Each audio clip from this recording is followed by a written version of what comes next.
अर्थशास्त्र के विषय में हम लोग जो है कल पढ़े थे।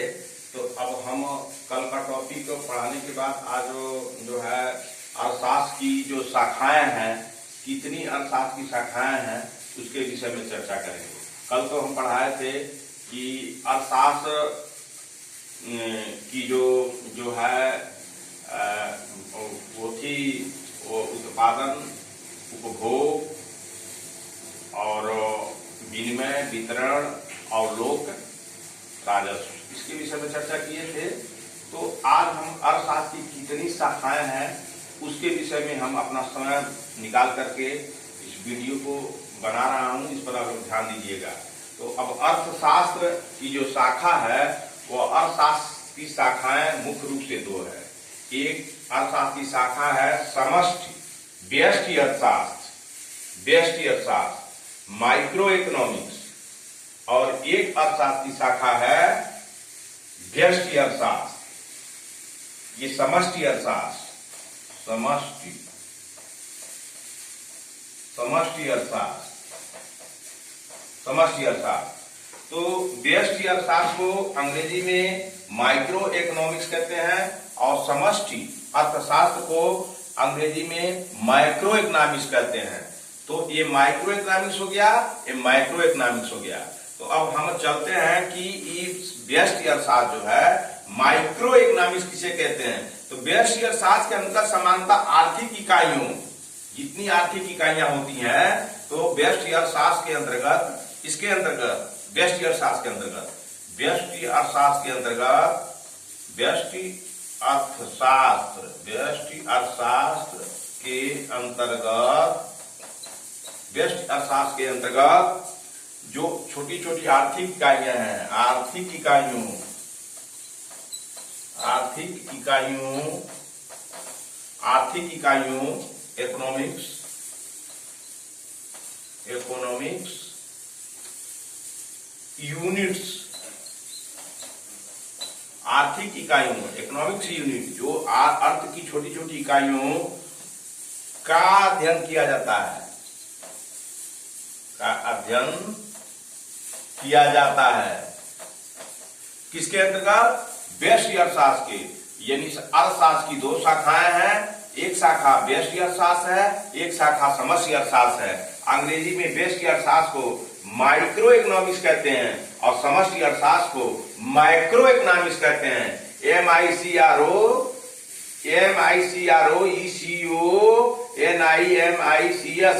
माइक्रो इकोनॉमिक्स और माइक्रो MACROECONOMICS माइक्रो इकोनॉमिक्स और माइक्रो इकोनॉमिक्स। तो हम व्यष्टि अर्थशास्त्र के अंतर्गत आर्थिक इकाइयों, इकोनॉमिक यूनिट का अध्ययन किया जाता है। यह व्यष्टि अर्थशास्त्र बतलाता है। ये व्यष्टि अर्थशास्त्र के प्रणेता जो है, अगर आईएएस में पूछ दे, आईएएस की परीक्षा में पूछ दे, कभी पूछ दे कि ये व्यष्टि अर्थशास्त्र के, व्यष्टि अर्थशास्त्र के प्रणेता कौन थे? प्रणेता कौन थे? तो आप पढ़े रहिएगा तो आप बता दीजिएगा कि व्यष्टि अर्थशास्त्र के प्रणेता एडम स्मिथ थे। तो आप पढ़े रहिएगा तभी तो होगा, क्योंकि आजकल कंपटीशन बहुत ज्यादा हो गया है। बहुत इसको जिस तरह से एक संत अपने किसी भी विश्वास जो है विश्वसनीय किताब को एक एक अक्षर पढ़ के एक एक लाइन जो है उसका पढ़ता है, एक एक शब्द का अर्थ निकालता है, उसी तरह से आपको किसी भी विषय पर पकड़ रखने के लिए एक एक लाइन, एक एक शब्दों को पढ़ के उसका अर्थ निकालना है। तो अगर पूछ दे किसी भी आईएएस की परीक्षा में, आईएएस की किसी सत्र की परीक्षा में, या किसी भी राज्य के प्रोविंशियल सिविल सर्विस में, तो पूछ दे अगर कभी झटके से कि बताइए अर्थशास्त्र की कितनी शाखाएं हैं, तो आप जान गए व्यष्टि अर्थशास्त्र और समष्टि अर्थशास्त्र, माइक्रो इकोनॉमिक्स और माइक्रो इकोनॉमिक्स। लेकिन ये पूछ दे कि बताइए व्यष्टि अर्थशास्त्र के जनक कौन थे, प्रणेता कौन थे, तो आपको पढ़ा है एडम स्मिथ थे। तो व्यष्टि अर्थशास्त्र का प्रणेता एडम स्मिथ थे। व्यक्तियों और व्यक्तियों के छोटे समूहों के आर्थिक क्रियाओं का अध्ययन व्यष्टि अर्थशास्त्र कहलाता है। कहां है? अब हम और आगे चलते हैं कि व्यष्टि अर्थशास्त्र जो है को और अच्छी तरह से जानते हैं और अच्छी तरह से हम समझने का प्रयास करेंगे। व्यष्टि अर्थशास्त्र, व्यष्टि अर्थशास्त्र, व्यष्टि अर्थशास्त्र को और अच्छी तरह से समझेंगे।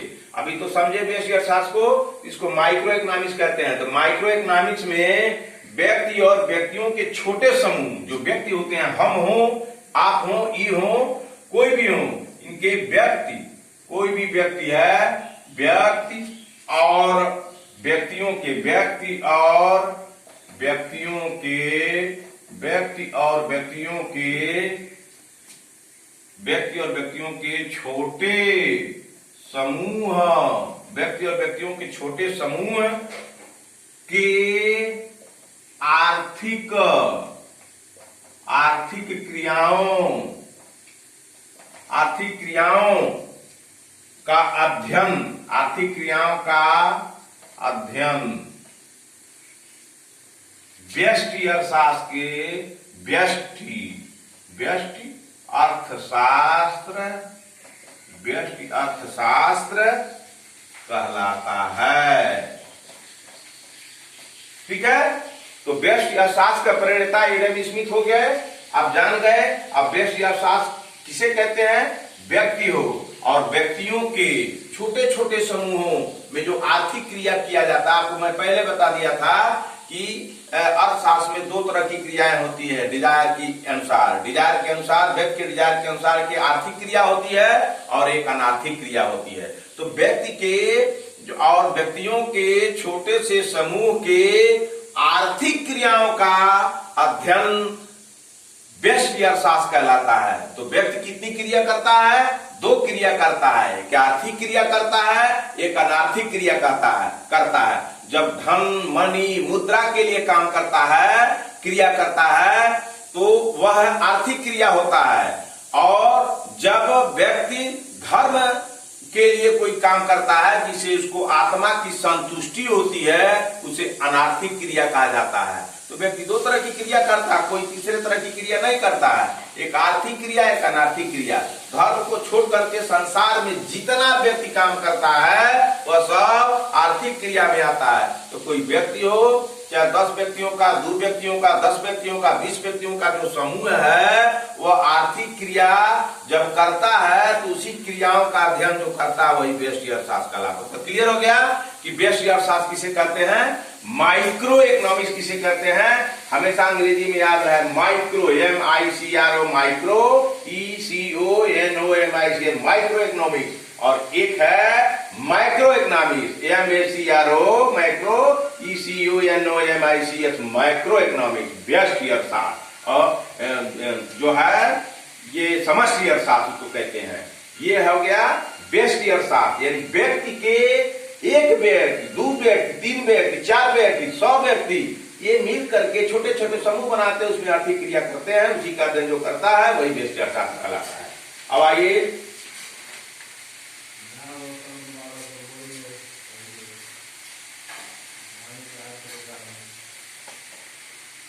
आइए व्यष्टि अर्थशास्त्र के विषय में, तो आपने जान गया कि व्यष्टि अर्थशास्त्र के विषय में एडम स्मिथ के प्रणेता थे। व्यक्ति और व्यक्ति के छोटे छोटे समूहों के बीच में जो आर्थिक क्रियाएं की जाती हैं उसे जो है हम व्यष्टि अर्थशास्त्र कहते हैं। चाहे उसी का अध्ययन जो करता है व्यष्टि अर्थशास्त्र है। तो उसी प्रोफेसर जो है बोल्डिंग के अनुसार, प्रोफेसर बोल्डिंग बोलते हैं, प्रोफेसर बोल्डिंग बोलते हैं, क्या बोलते हैं? विशेष कार्यों, विशेष फर्मों, विशेष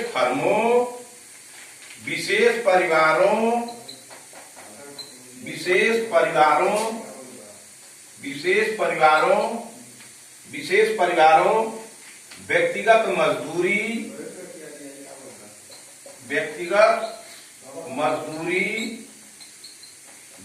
मजदूरी, व्यक्तिगत आय,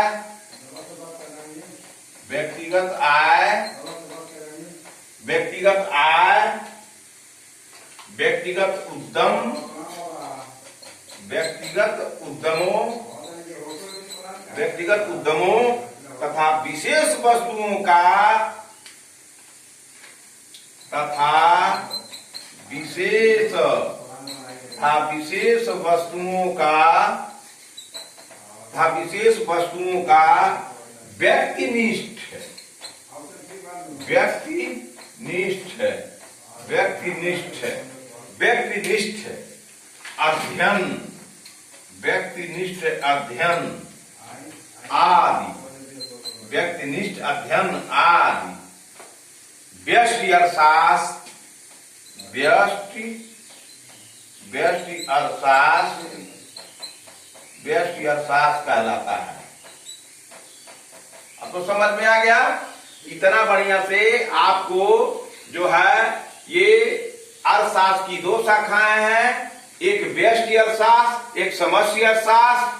तो व्यष्टि अर्थशास्त्र के जो है प्रणेता एडम स्मिथ हुए और व्यष्टि अर्थशास्त्र का परिभाषा यह हुआ समान अर्थों में कि जब एक व्यक्ति या दो चार व्यक्ति या एक समूह बना करके जब उन समूहों के माध्यम से जब आर्थिक क्रियाएं की जाती है, उन्हीं क्रियाओं का अध्ययन जो करता है वही व्यष्टि अर्थशास्त्र हो गया।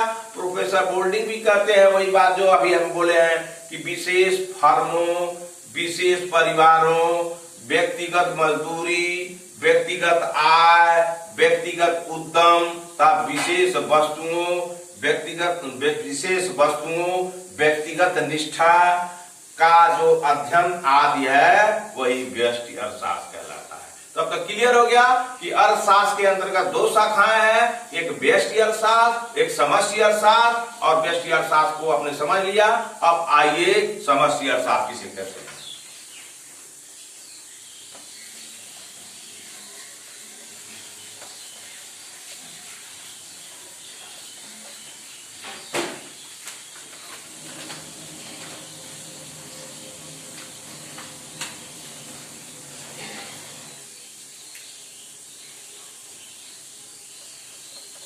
समष्टि अर्थशास्त्र,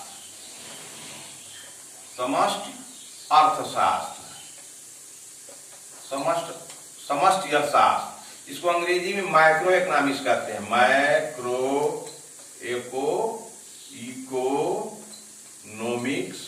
इकोनॉमिक्स कहते हैं। इसको कहते हैं माइक्रो MACRO, माइक्रो ECONOMICS, समष्टि अर्थशास्त्र है। तो समष्टि अर्थशास्त्र माइक्रो इकोनॉमिक्स की उत्पत्ति जो है, इसकी उत्पत्ति है ग्रीक भाषा या शब्द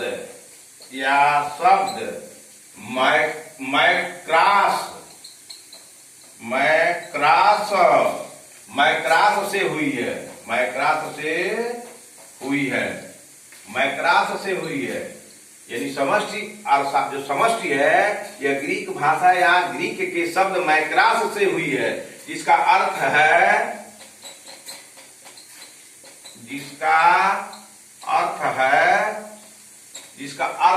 बृहद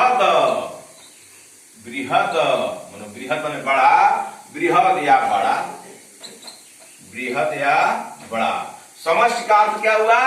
बृहद और बड़ा। समष्टि अपने आप में एक स्वतंत्र शब्द है। आप कह सकते हैं समष्टिक रूप से यह कार्य ठीक नहीं है, चाहे व्यष्टिक रूप से यह कार्य ठीक नहीं है, या समष्टिक रूप से यह कार्य ठीक है और व्यष्टिक रूप से यह कार्य ठीक है। यानी व्यष्टि का मतलब छोटा और समष्टि का मतलब बड़ा।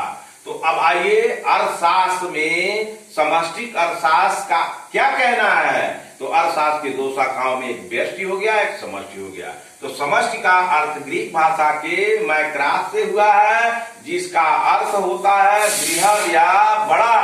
तो अब बड़े लेवल पर अर्थशास्त्र क्या करता है, आइए इस प्रकार व्यापक अर्थशास्त्र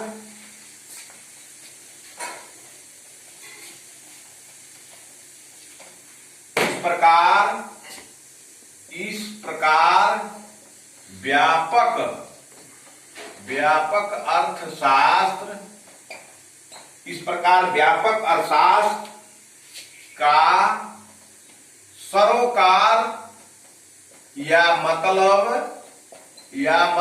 सरोकार या मतलब अर्थव्यवस्था की संपूर्ण निष्पादन क्षमता से है।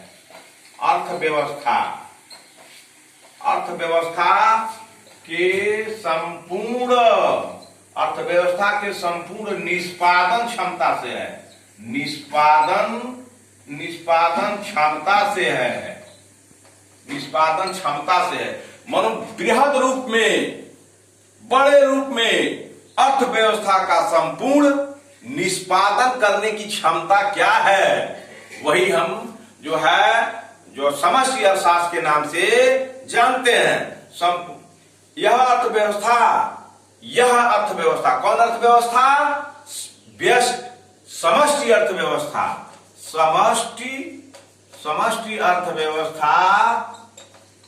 समष्टि अर्थव्यवस्था की समस्या कुछ होती है। समष्टि अर्थव्यवस्था की समस्या जैसे मुद्रास्फीति,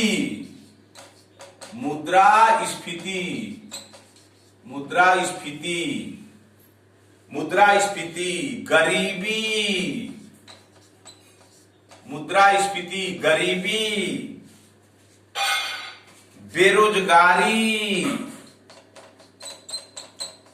बेरोजगारी आदि के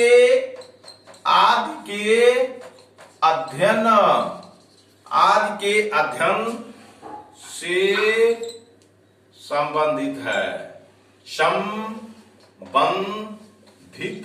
संबंधित ऐसे भी लिखा जा सकता है, ऐसे भी लिखा जाता है संबंधित, संबंधित ऐसे भी लिखा जा सकता है। किसी तरह से आप लिख सकते हैं, ऐसे भी लिखिए, ऐसे भी लिखिए, संबंधित या संबंधित। अंक मात्रा अधि अतः संबंधित ऐसे भी लिख सकते हैं। इसलिए बता दे रहे हैं, कमीशन की चीज है, कमीशन की तैयारी आपको करना है तो सब छोटी छोटी चीजों पर जानना चाहिए। तो संबंधित, तो ये हो गया मुद्रास्फीति, गरीबी, बेरोजगारी आदि से का अध्ययन करता है। यह जो है समष्टि अर्थशास्त्र के क्षेत्र के अंतर्गत आता है, यही समष्टि अर्थशास्त्र करता है। जैसे अभी मुद्रास्फीति अपने देश में गिरी है ना, तो आप मुद्रास्फीति अपने देश में गिर गई है, अपने देश में गरीबी आ गई है, अपने देश में बेरोजगारी आ गई है। इसी पर नेता अपने देश के इसी पर राजनीति करना चाहते हैं, बेरोजगारी पर। हम इतना रोजगार दे देंगे, हम गरीबी को भगा देंगे, हम मुद्रा की स्थिति को ठीक कर देंगे। तो यह आईएएस का सिलेबस है। जब आप पढ़िएगा बढ़िया से, आईएएस बन जाइएगा, तो उन नेताओं को आप समझाइएगा कि मुद्रास्फीति को कैसे क्या है, गरीबी क्या है, बेरोजगारी क्या है। ये बेस्ट अर्थशास्त्र के अंतर्गत अध्ययन करके आगे बढ़ करके उन नेताओं को समझाइएगा कि ये मुद्रास्फीति को कैसे कंट्रोल किया जाए, गरीबी को कैसे भगाया जाए, बेरोजगारी को कैसे भगाया जाए। यही है बेस्ट अर्थशास्त्र। यानी अर्थशास्त्र की कितनी शाखाएं हो गई, जो है बेस्ट अर्थशास्त्र और समष्टि अर्थशास्त्र। तो ये समष्टि अर्थशास्त्र के विषय में हमने अभी बताया है, और इसके पहले व्यष्टि अर्थशास्त्र। एक बार और बढ़िया से समझ लीजिए, व्यष्टि अर्थशास्त्र व्यक्ति से संबंधित यानी छोटे लेवल पर आर्थिक क्रियाओं का अध्ययन करता है, और समष्टि अर्थशास्त्र बृहद लेवल पर माइक्रास से उत्पत्ति हुई ग्रीक शब्द के, जो बृहद लेवल पर जो है इसकी जो है अध्ययन करता है। इसमें राज्य, सरकार, अंतरराष्ट्रीय व्यवस्थाएं सभी आ जाती है, ये बृहद लेवल पर होती है। और यह मुद्रास्फीति, गरीबी, बेरोजगारी आदि के का अध्ययन करता है, इसलिए यह समष्टि है। मतलब समष्टि, इसमें सभी लोग सम्मिलित हैं, पूरा समाज सम्मिलित है। और व्यष्टि में व्यक्ति है और उसके साथ 2, 4, 10 व्यक्ति ऐसे सम्मिलित है। इसे समझ लीजिए कि व्यष्टि माने व्यक्ति से संबंधित और समष्टि माने सबसे संबंधित। अब तो स्पष्ट हो गया। अब आइए आगे चलते हैं हम।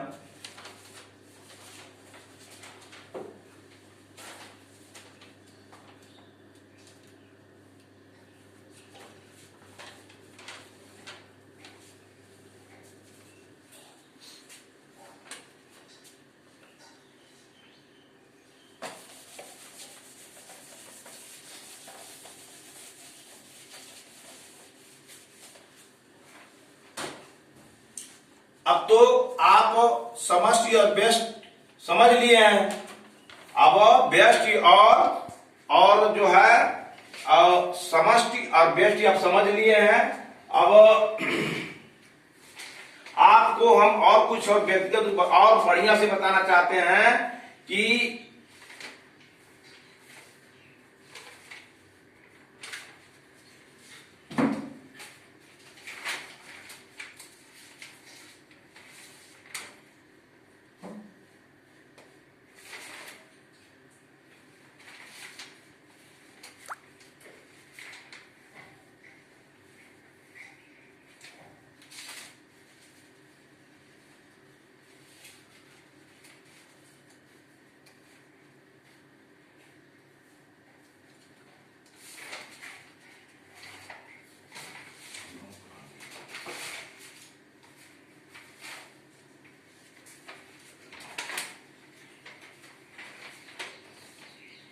अब हम आपको ये बताएंगे कि समष्टि अर्थशास्त्र के विषय में आप ये समझ लिए हैं। तो समष्टि अर्थशास्त्र की विषय में हम बता दिए हैं। अब आइए हम चलते हैं कि अर्थशास्त्र जो है व्यष्टि अर्थशास्त्र और समष्टि अर्थशास्त्र में क्या अंतर है।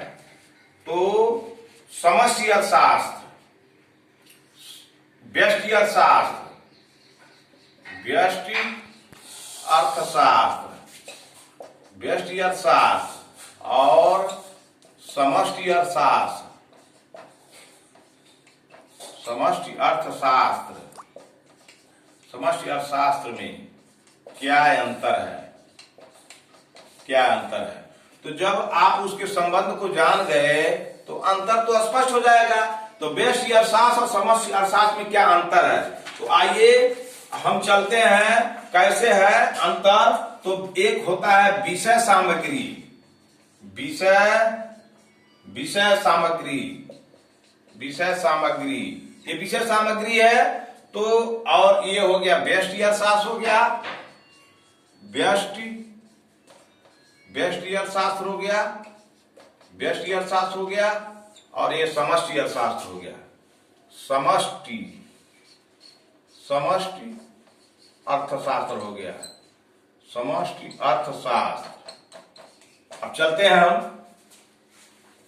तो अंतर का आधार ये अंतर का आधार हम करते हैं। अंतर का आधार किस आधार पर, अंतर का आधार, अंतर का आधार किस अंतर का आधार, जो अंतर है इसमें उसका आधार क्या है। तो एक विषय सामग्री है, विषय सामग्री, विषय सामग्री, विषय सामग्री है। तो विषय सामग्री मानो किस तरह से, ये व्यष्टि अर्थशास्त्र का विषय क्या है। तो व्यष्टि अर्थशास्त्र, व्यष्टि अर्थशास्त्र, व्यष्टि अर्थशास्त्र जो है, व्यष्टि अर्थशास्त्र में व्यक्तिगत आर्थिक इकाइयों का अध्ययन किया जाता है। व्यष्टि अर्थशास्त्र में व्यक्तिगत आर्थिक इकाइयों, व्यक्तिगत आर्थिक इकाइयों का, व्यक्तिगत आर्थिक इकाइयों का, व्यक्तिगत आर्थिक इकाइयों का अध्ययन किया जाता है, अध्ययन किया जाता है विषय सामग्री के आधार पर। मानो इस व्यष्टि अर्थशास्त्र का विषय क्या है। तो यह है कि व्यक्तिगत जो आर्थिक इकाइयां हैं उसका अध्ययन करता है। समष्टि अर्थशास्त्र में समग्र अर्थव्यवस्था का, समष्टि अर्थशास्त्र में समग्र अर्थव्यवस्था का, समग्र अर्थव्यवस्था का, अर्थव्यवस्था का, समग्र अर्थव्यवस्था, समग्र अर्थव्यवस्था के इकाइयों के रूप में अध्ययन किया जाता है, अध्ययन किया जाता है। इसका मतलब यह हुआ कि इसका विषय, व्यष्टि अर्थशास्त्र का विषय व्यक्तिगत होता है, यानी व्यक्तिगत आर्थिक इकाइयों का अध्ययन किया जाता है। एक इकाई व्यक्ति को मान लिया गया और समष्टि अर्थशास्त्र में सारी व्यवस्थाओं को इकाई मान लिया जाता है। तो इसे समग्रता का अध्ययन किया जाता है, पूरे व्यवस्था का व्यवस्था में जितने लोग शामिल होते हैं उसको एक इकाई मान के समग्रता के दृष्टिकोण से इसका अध्ययन किया जाता है। यही हो गया विषय सामग्री के आधार पर अंतर का आधार यह है विषय सामग्री के आधार पर अंतर। यह छोटे चीजों का अध्ययन करता है अर्थ के क्षेत्र में, यह बड़े चीजों पर अध्ययन करता है, बड़ी व्यवस्था पर, यह छोटी व्यवस्था पर।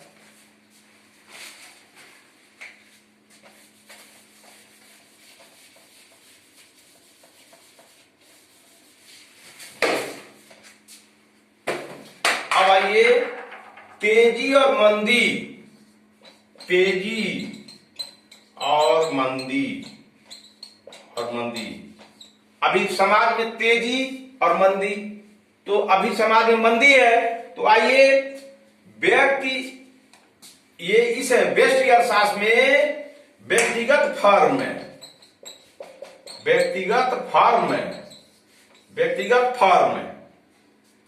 उद्योग, व्यक्तिगत फर्म उद्योग या व्यापारिक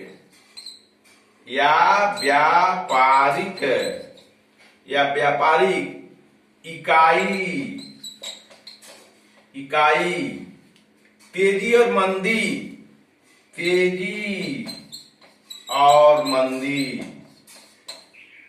की विवेचना की जाती है।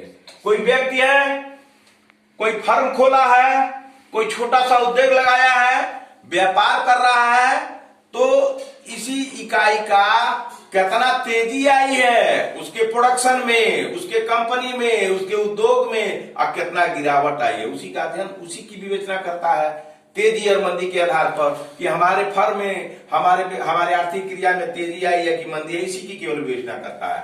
जबकि समष्टि अर्थशास्त्र के द्वारा संपूर्ण आर्थिक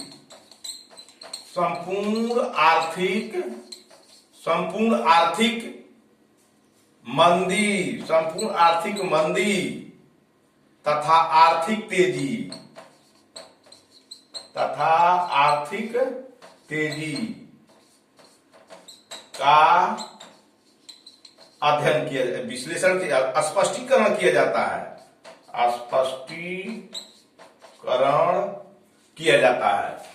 इसमें केवल व्यक्तिगत तेजी और मंदी जब के आधार पर हम जब करेंगे तो व्यक्ति से संबंधित है, उसमें कितना तेजी आई, कितना गिरावट आई, कितना मंदी आई, इसकी विवेचना करता है। और इसमें समष्टि अर्थशास्त्र में तेजी और मंदी के आधार पर संपूर्ण आर्थिक व्यवस्था में तेजी और मंदी आई है तो उसका स्पष्टीकरण दिया जाता है, स्पष्ट किया जाता है। स्पष्टीकरण माने स्पष्ट किया जाता है कि मंदी क्यों आई, तेजी क्यों आई, और मंदी है तो तेजी कैसे आएगी, इसी का स्पष्टीकरण किया जाता है। अगर मंदी भी आ गई तो कैसे आई, इसका स्पष्टीकरण किया जाता है। यही जो है समष्टि अर्थशास्त्र है, और ये है व्यष्टि अर्थशास्त्र तेजी और मंदी के आधार पर।